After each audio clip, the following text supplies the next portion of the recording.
Welcome to our MJA podcast, the series Deep into the Woods, Episode 6, Part 1, John Doe's. My name is Mark Harper, and I am your host for tonight's podcast. I am the lead investigator and one of the founding partners of MJA. This episode is about unidentified males, more commonly known as John Doe's. Every year, there are numerous males found deceased whose identities are a complete mystery. They are simply known as John Doe until their real identities can be discovered. But unfortunately, sometimes this just never happens. Even though these people may have friends or family somewhere who are looking for them, no one ever comes forward to claim the body. Many victims are not identified for years or even decades after they were killed. Of the thousands of people murdered every year in the United States, some remain unidentified, including both unidentified murder victims and those who died of other causes. About 40,000 bodies remain unidentified in the United States. Law enforcement and medical examiners and coroners across the country have their hands full just trying to ID the Doe's. Regarding unidentified remains, they may have no composite sketches that have been created to see what they may have looked like, and no clay busts were ever done.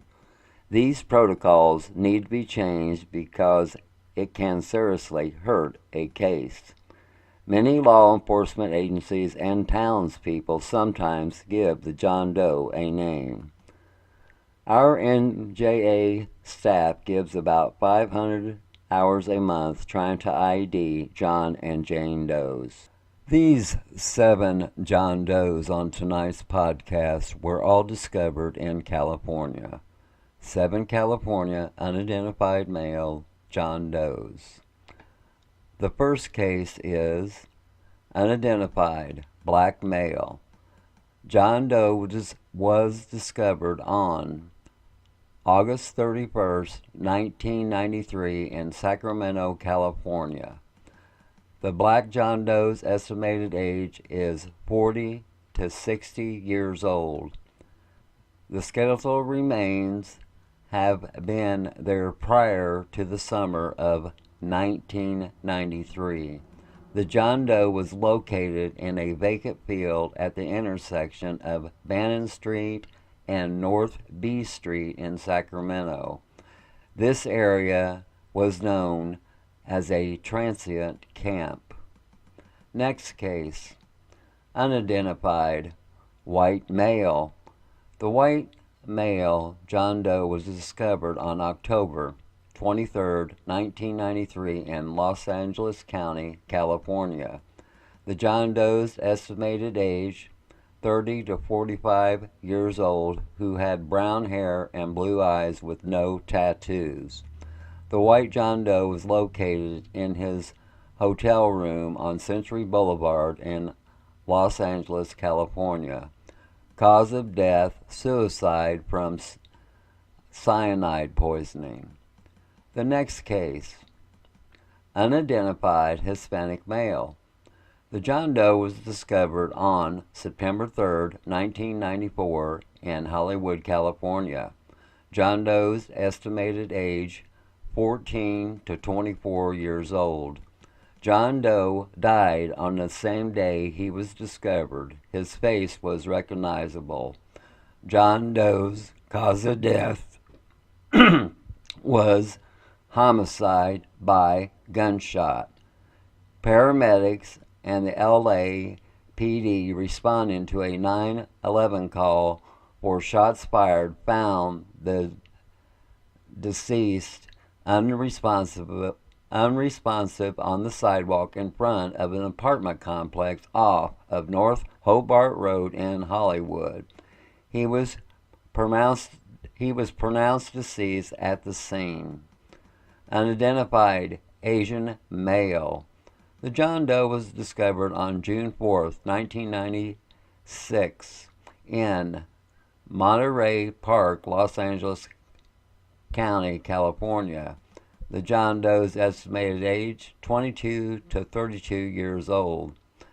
The decedent was allegedly holding victims for ransom payment. One of the 9 Chinese nationals being held for $35,000 ransom in the Monterey Park home allegedly shot and killed one of his captors and wounded another and fled with 2 others. This was at 514 Cassandra Canyon in Monterey Park, California on June 4, 1996. The men, who range in the age from 21 to 45, had kept for up to 3 months in a single-family home that contains New Chinatown. The immigrants allegedly were smuggled into the country and were held for ransom at the Cassandra Canyon Road home. The next case. Unidentified white male. John Doe was discovered on October 17, 1997 in Mount Verdier, Napa County, California. It is estimated from the partial skeletal remains that John Doe's age could be 26 to 32 years old, and that date of death could be as late as 1980 to 1982. John Doe's cause of death could be suicide or homicide by gunshot. In 1997, landowners surveying their property lines on Mount Verdier discovered the victim's partial skeletal in a remote area. The skull at a foot still inside a weather-beaten sock. Several other bones and fragments were found.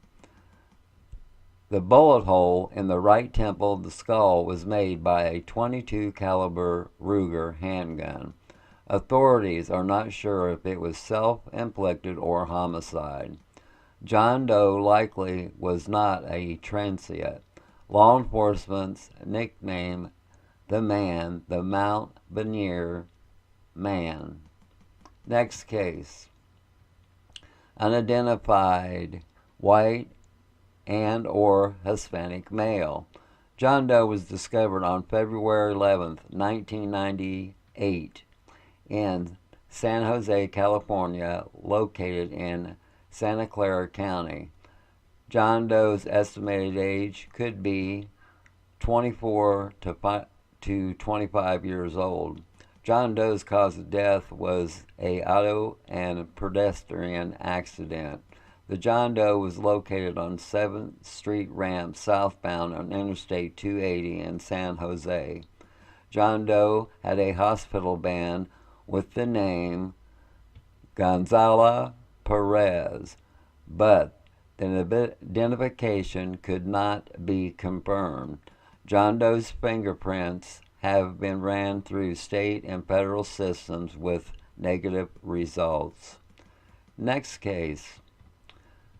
Unidentified white male. The victim was discovered on January 23, 2001 in Rancho Palos Fernandez, California. Estimated age 45 years plus. On January 23, 2001, the victim was located sitting up against a tree facing the ocean at Del Cerro Park in Rancho Palos Verdes, California. John Doe may have been hiking in the area. We are going to take a pause for the cause, and when we return, our guest for tonight's podcast will be Cali. Back in a moment with Cali.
Welcome, Cali, to our MJA podcast, Deep into the Woods, Episode 6, Part 1, John Doe's.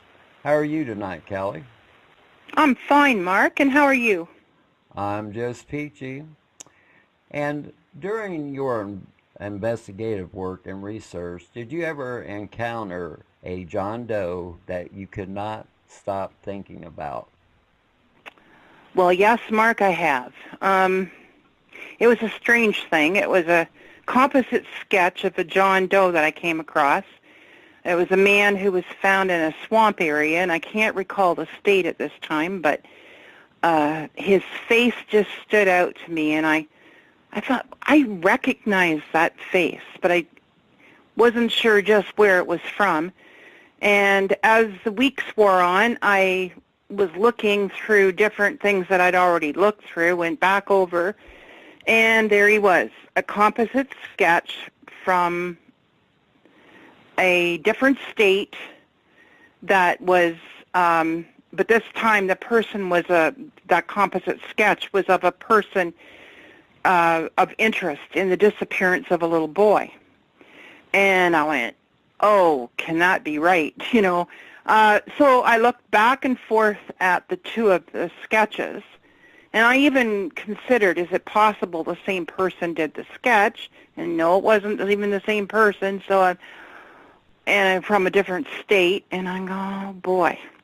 So I kept checking it out, and then finally I came to grips with the fact that there might be something going on here. So I called the police department attached to the case of the missing child and reported what I'd found. And I spoke to the investigator, and he looked up what I was telling him while I was on the line, and he said he'd investigate it. So that has stuck with me. And in your opinion, was it a haunting experience or a peaceful experience? Haunting or peaceful? That's quite the question. Yeah. Because the haunting part, it just keeps you looking. And the peaceful part, well, that, I'm not sure if I'll ever find out that kind of peace this side of heaven. But I keep thinking, I have to leave it with the police and let them handle it. And, I have to let it go. So that's a form of peace, because they can't keep getting back to people who report things. I know that. And the other thing in saying all that, I had this come across my mind when I was answering your question, and that was that I think that if they post more post-mortem pictures, that would help, as well as the composite sketches of the John Doe's and Jane Doe's out there. Because, for an example, I've never seen a John Doe sleeping before. Like, if I was a relative of that person, and they would know what that person looks like when they're sleeping. Right. And that's as close as I can get to what you call post-mortem pictures. But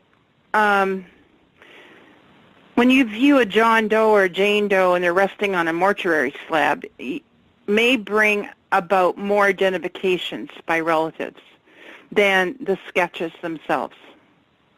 Because keep in mind that the relatives will look knowing, of course, that the person is dead, but will not in their mind be thinking about it that way, the same way as an outsider does. And the morbidity of that, well, yes, it's morbid to look at a corpse, but there's a difference if you're related to that corpse.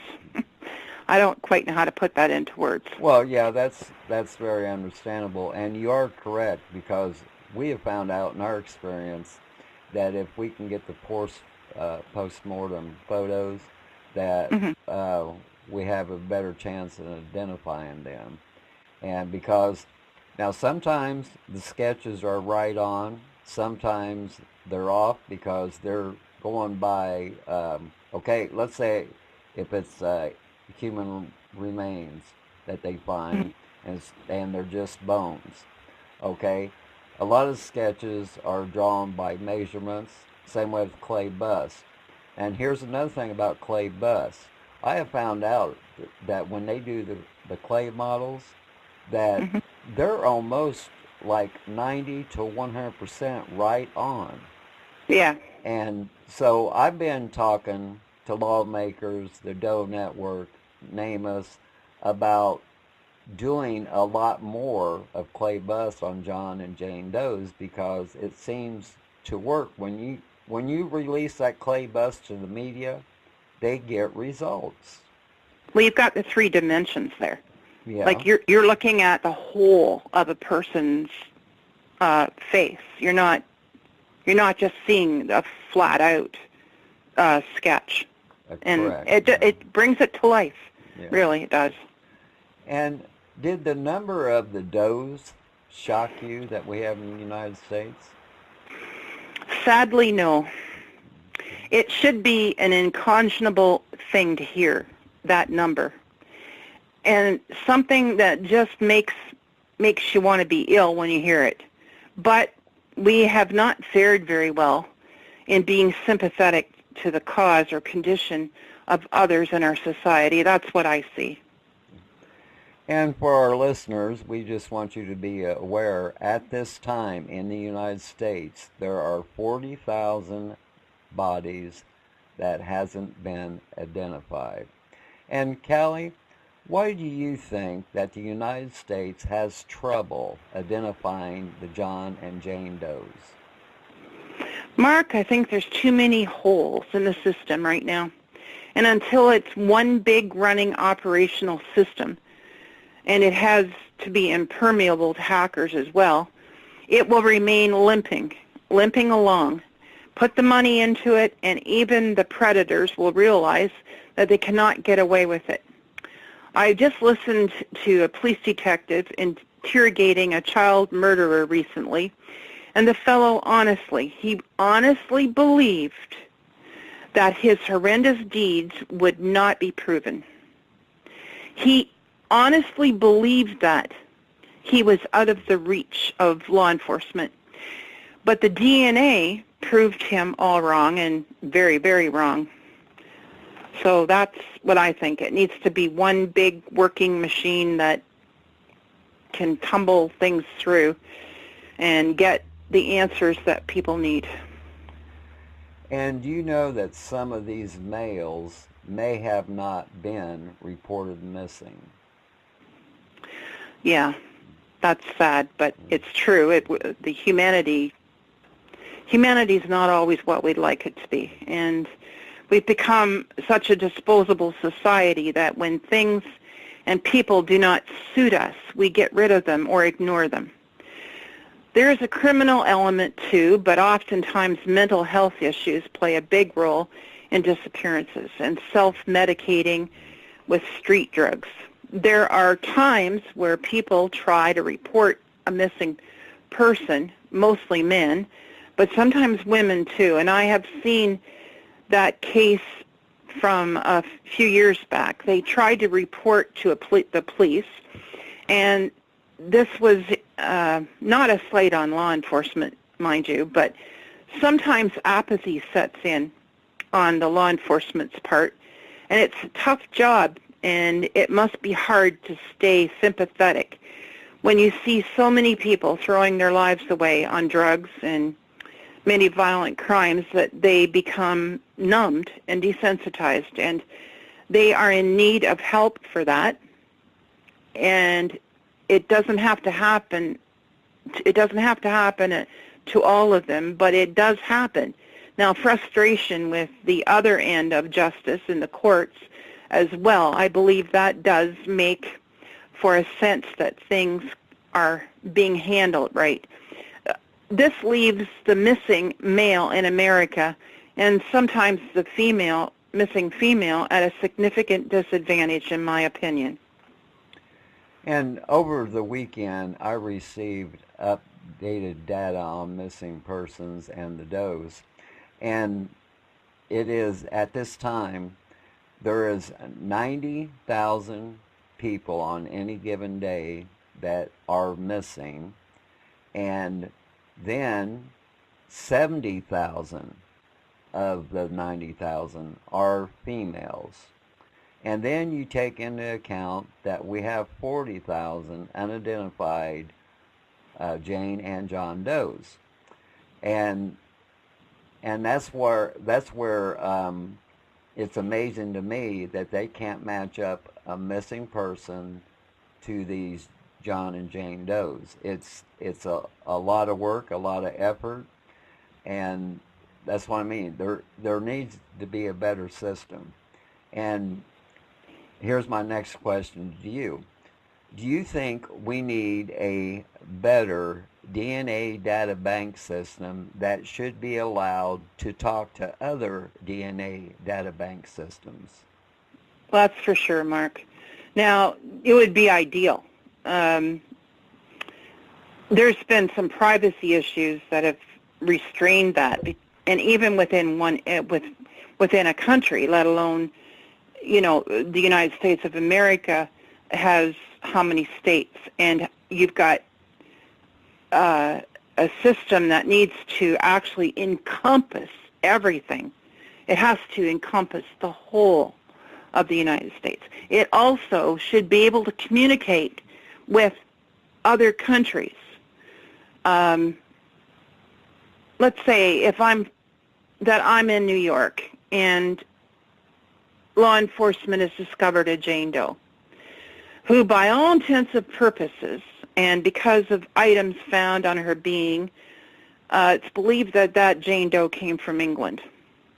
So I should be able to contact the English police agency and work with them and with any program that they have in place, and understanding the privacy issues, but that this needs to be dealt with, because it would be that important to just be leaving people out there without being delivered back to their loved ones. It's unthinkable. And see, that's what I mean. We are on the same page because, on these DNA databank systems that are not allowed to talk to each other. No. And they claim, all the ones that I talk to, they claim it is because of privacy issues. Yeah. Now, to me, they're on something like this, on a criminal case, Jane and John Doe, a missing person. To me, I don't see where that's going to invade anybody's privacy, and that's what I don't understand. They have different DNA databank systems. They're not allowed to talk to each other, but they're in play. But they only use them for certain things. Like one of them, is CODIS, and then you have, same way with NamUs. You have what they call familia DNA. That's where the privacy issues come in. And that's what these people don't understand, that if you get a relative hit, it's going to lead you back to the person you're looking for. Right. Or who you're trying to identify. And that's why I believe that these systems should be allowed to talk to each other. And to me, I don't know where they draw the line on the privacy issues, because for one thing, it's a criminal investigation, so nobody should know about what they're doing, like DNA, this, that, and the other. So I don't see where the privacy issues should come in. But they claim that's the reason they're not allowed to talk to each other.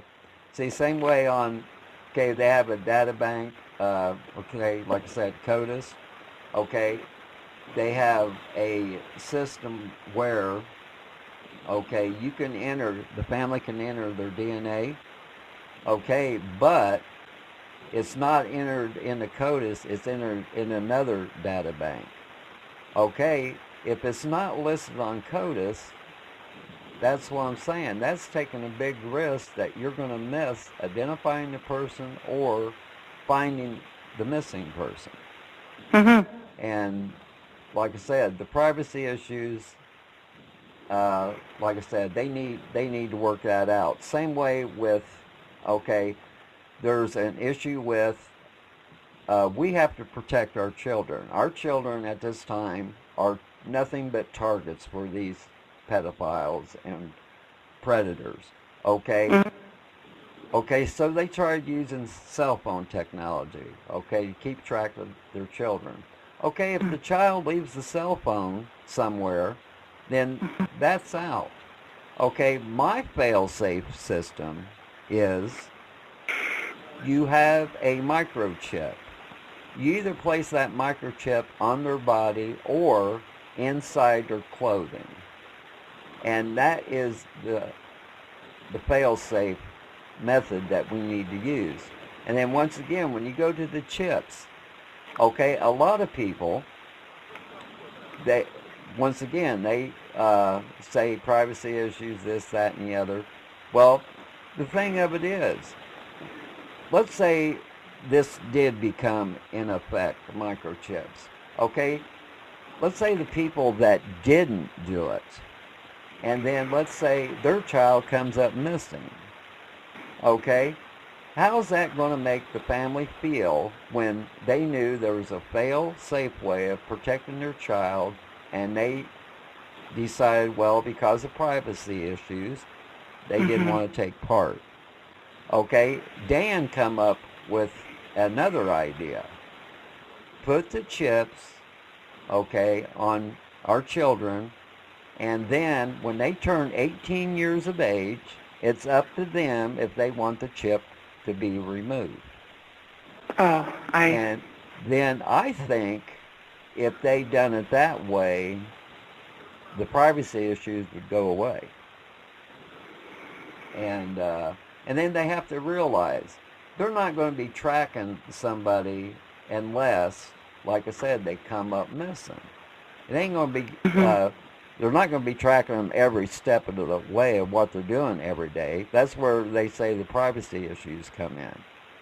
And but like I say, if you have a chip, you know exactly where that person is, and you know exactly where they've been. See, Yeah. there will be no question about it.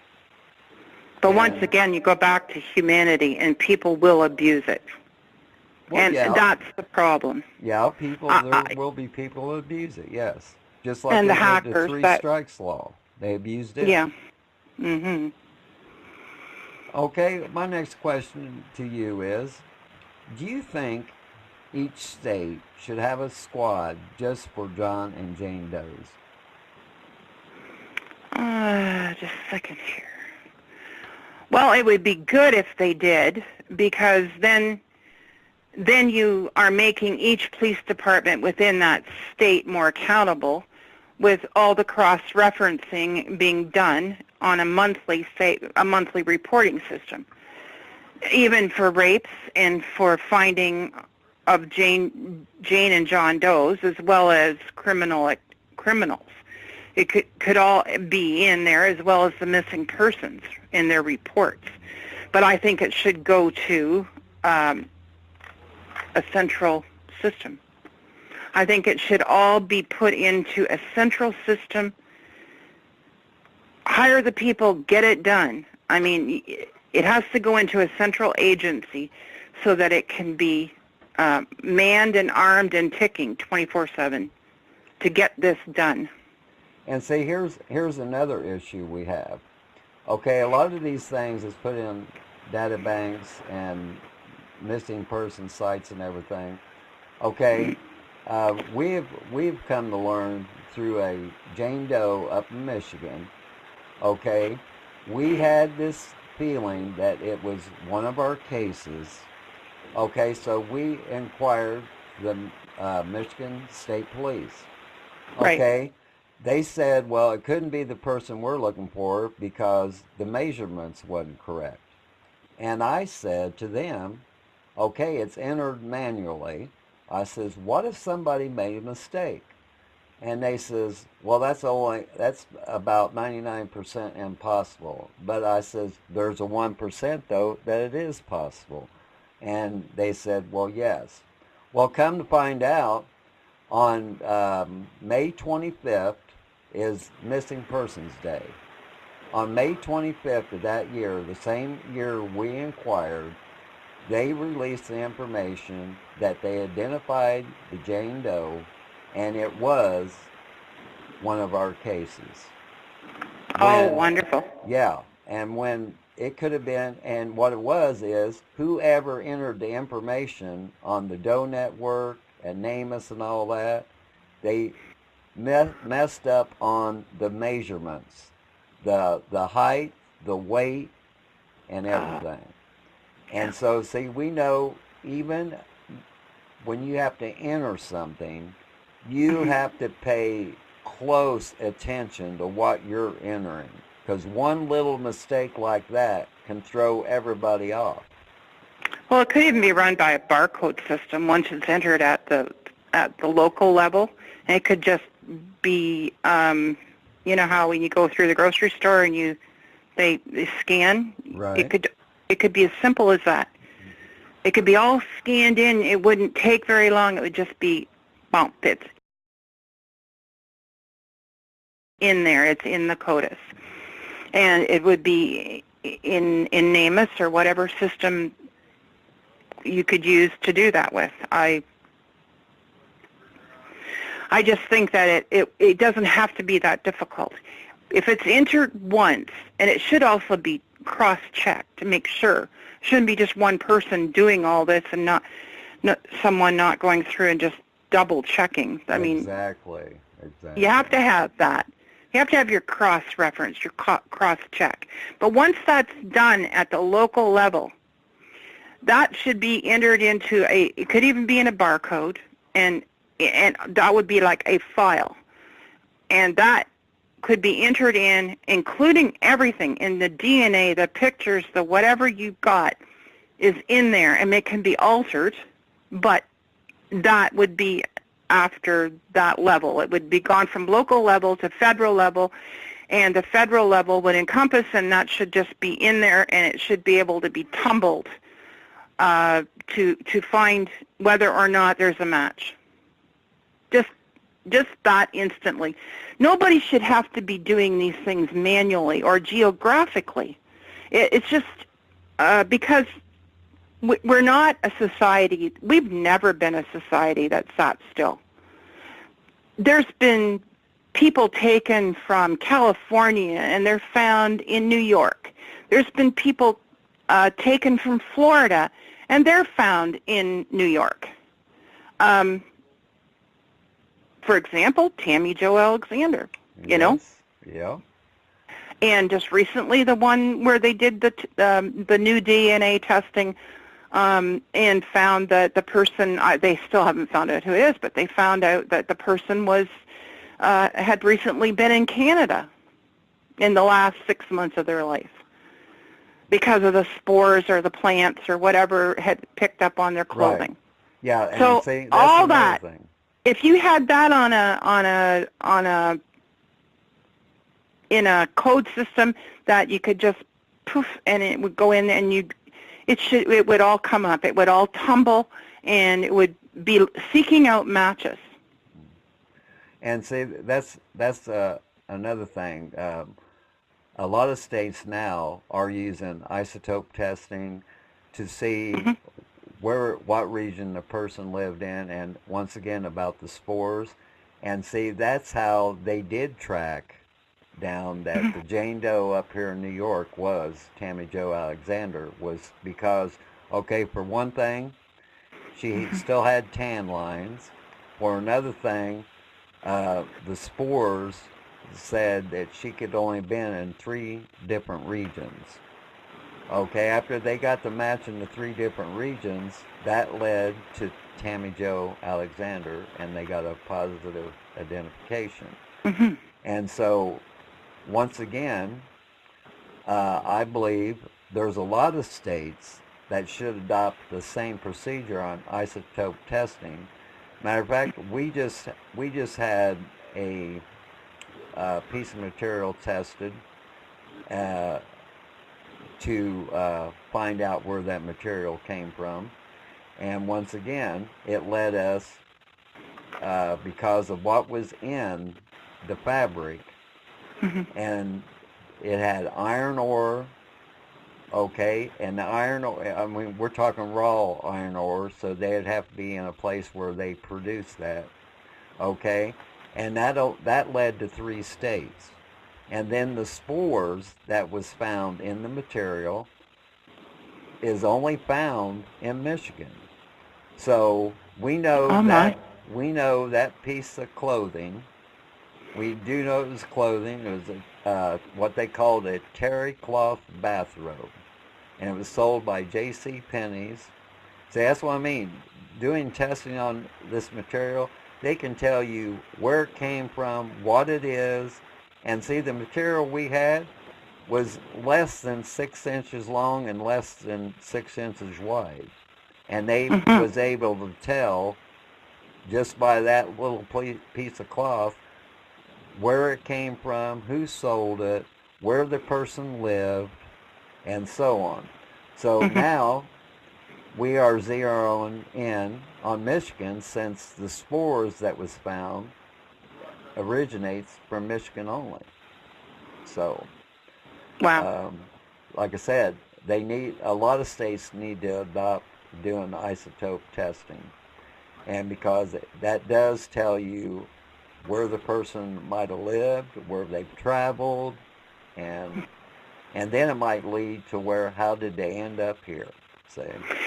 And that testing is available throughout the whole United States. Yeah. And there's no reason at all not to do it. It should be mandatory. That is what needs to happen, from a federal level right down to your state level. Like if you run into a regional police, or however you look at it, a parish police department, or depending on what state you're in, it should all come down. It should all be going out to a federal level where the system is running, like I said, 24/7, and that money is out there, and it needs to be put in, and it needs to be taken care of. And there's no need for this backlog at all. Yes, there you go. And see, here's what I put to them.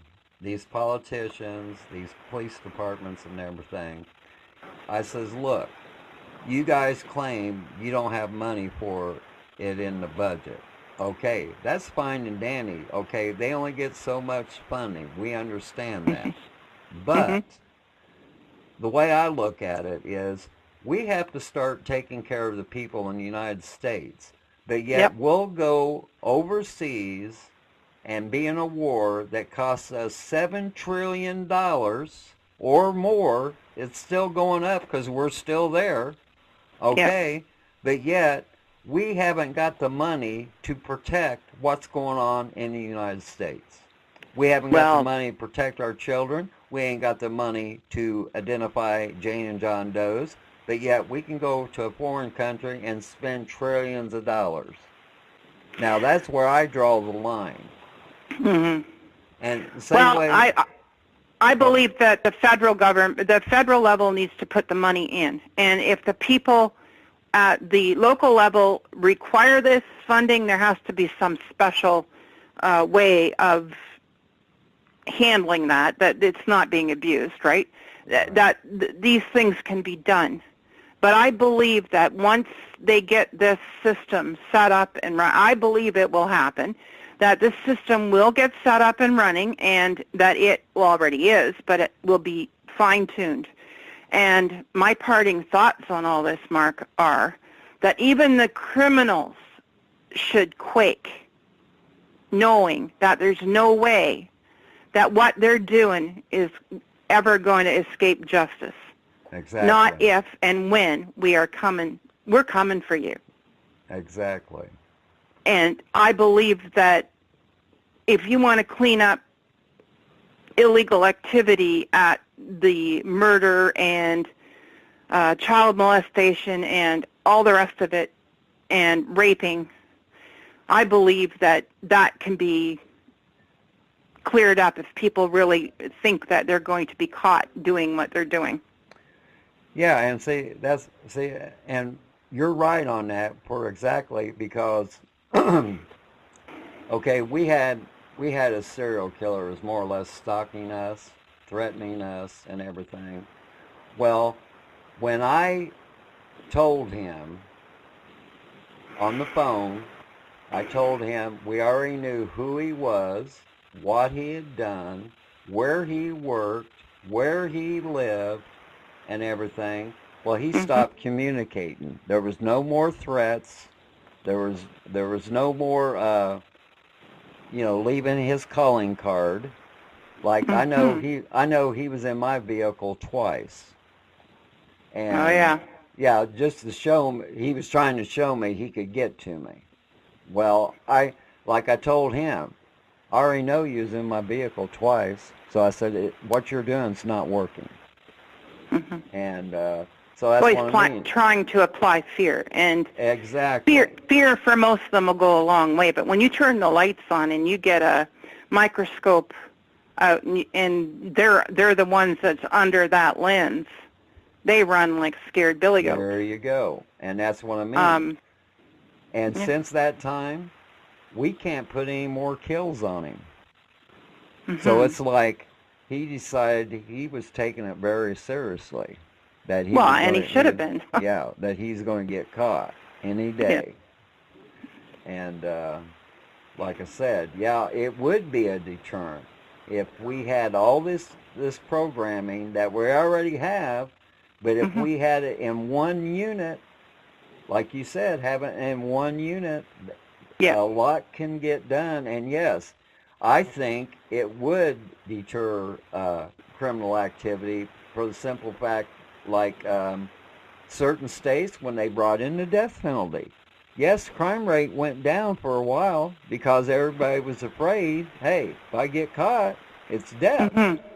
See? Yeah. And so, yeah, you are correct about it might deter a lot of criminals to think about what they're doing and how they're doing it and so on. And the same way on what you was talking about, that John Doe, that you thought, okay, he might be a person of interest on a missing child. Okay, it's either, in that scenario, it's a possibility that he felt like he was going to get caught, so he committed suicide. Okay. I think he was murdered. Oh, you think he was murdered? Oh, yeah. Okay. Okay. Well, then. Yeah, then once he again. He probably had company, because birds of a feather flock together, right? Yeah. Or, let's put it this way, it could have been a family member of somebody that they knew he was the one, see? Well, that too, or he may have crossed the line with other persons. Yeah. Yeah. See, a good example of this is, and I'll never forget this because they showed it on news. I mean, they didn't edit it out or nothing. Okay, what happened was this guy molested a girl in Arizona. Okay, to the point she's a vegetable. Okay, they caught the guy out of state, and he was extradited back to Arizona. Well, the father of the victim knew when he was going to be coming back to Arizona. So he stakes out the airport, and he's at the phone booths. There's a row of phone booths. Oh, no. And when they brought that guy through, the father hangs up the phone, and he goes right up to him and kills him dead on the spot. Oh, dear. And believe it or not, he got off with temporary insanity. The father did. I can understand all that, but and to me, that is justice. Yeah. But it's awful what injustice does to our heart and soul. You know. and see, that's another thing. Any other state, they would have probably crucified that man. Well, Mhm. Arizona had a heart. Yeah. I mean, I agree with you on that, but the thing is, like, it's still in that will haunt him for the rest of his life as well. I mean, the whole thing is to think that the person who did this to your daughter or your child, whatever, it's unthinkable to think that person is going to get away with murder or away with what they've done to your child. Exactly. It's unthinkable, and I can understand that driving a person to that edge of wanting to murder that person, because they believe that the justice system is broken, and what we have now is a legal system and not a justice system, and it's unfortunate because even law enforcement, like I said, has become apathetic about that. And you see, here's another good thing about John Doe's. Okay, there's a case in Vermont where a mother and her daughter came up missing. Okay, um, they searched the property and all this. Okay, the guy went on with his life, the husband went on with his life, remarried and everything, and he moved to Florida. Well, for some reason, the Vermont State Police felt it was necessary to release to the media that they was going back to Jericho, that's where they live in Vermont, to Mm-hmm. dig up the property. Okay, when he heard that, he took off. Okay, he was off the grid for like 5 years. Okay, here's what happened. He is in Arizona. He's driving a truck. Okay, he had a traffic infraction. They go to pull him over. When they pull him over, he committed suicide right there on the spot, Oh because my. he knew when they ran a check on him, he was heading back to Vermont. Mm-hmm. Okay, and still to this day, the mother and daughter still have not been found. But what I found interesting is he took off and fled when he heard they was going to be digging on the property. Mm-hmm. So to me, in my thinking, I could be wrong, okay, that they're on that property. That's why he took off to go In the get place, lost. in the place probably most obvious and probably the least expected for someone to be placed. And see, that's It what... won't. It won't be someplace like where you go in the backyard and you dig 8 feet out or 100 feet out and come in. It'll likely be. It could even be in a septic system. And see, Like, that's what I mean. When he killed himself, he had no idea and everything. He was listed as John Doe, and they've oh, never, really? yeah, they've never really come out and said how they identified him. Yeah, he was on the Doe Network for I don't know how many years before they got an identification, and then when it all came out, like I said, it made sense to me that the wife and the child is buried on the property. Yeah. They just haven't found the right place. It could Exactly. even be in the base of a chimney that was put up. Yeah. You know, like it could be in anything. It would be curious to find out what property changes were done. Probably not listed at the local level of building inspection and stuff, but it'd be interesting. The neighbors would know what alterations had been made to the property over that time period. Yeah, it won't be somewhere where you'd want to be digging it up, but like that that's where it will be. That's where they probably are. And in something that you don't want to be digging up a floor or inside a building or like I said, a chimney footing or septic system. But that's likely where they are. Okay, thanks, Callie, for being on tonight's podcast. And Good to be here, Mark. Okay, we look forward to hearing from you again on episode 8. And that's the end of tonight's podcast, Deep in the Woods. This is episode 6, part 1 of John Doe's. Always remember, if you're bored and need something to do, well, take a walk deep into the woods. You might be surprised what you might find. I would like to read another quote. Do what is right, not what is easy, nor what is popular. Roy T. Bennett. Thank you for listening in, and good night from Plattsburgh, New York. Can't you leave you on?